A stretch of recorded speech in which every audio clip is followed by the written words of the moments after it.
السلام علیکم ورحمۃ اللہ وبرکاتہ۔ آج ہم بیت الخلاء یعنی ٹوائلٹ جانے کی دعا کو سیکھیں گے اور اس کے آداب اور دعا پڑھنے کی حکمتیں کیا ہیں اس کو بھی جانیں گے۔ سب سے پہلے ہم جان لیتے ہیں اس کے بارے میں حدیث کیا ہے۔ حضرت انس بن مالک رضی اللہ تعالیٰ عنہ فرماتے ہیں، نبی کریم صلی اللہ علیہ وسلم جب بیت الخلاء جانے کا ارادہ فرماتے تو یہ دعا پڑھتے۔ دعا کیا ہے؟ اللہم انی اعوذ بک من الخبث والخبائث، اللہم انی اعوذ بک من الخبث والخبائث۔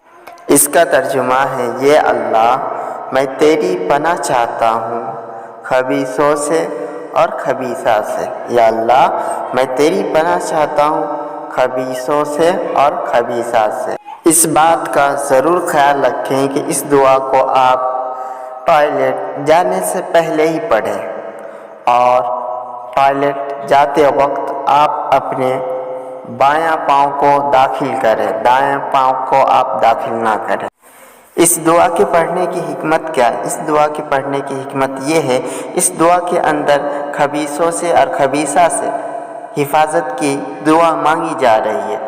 وجہ یہ ہے کہ جب انسان بسم اللہ پڑھ کر بیت الخلاء میں داخل ہوتا ہے تو شیطان کی نگاہ انسان کی شرمگاہ کو نہیں دیکھ پاتی، لیکن جب انسان دعا پڑھ کر داخل نہیں ہوتا ہے تو شیطان انسان کی شرمگاہ کو دیکھتا ہے اور اس سے کھلواڑ بھی کرتا ہے۔ اس لیے ہمیں دعا پڑھنے کی ہدایت دی گئی ہے، اس لیے ہم سب کو دعا پڑھ کر بیت الخلاء جانا چاہیے۔ اللہ ہم سب کو عمل کرنے کی توفیق نصیب فرمائے، آمین ثم آمین۔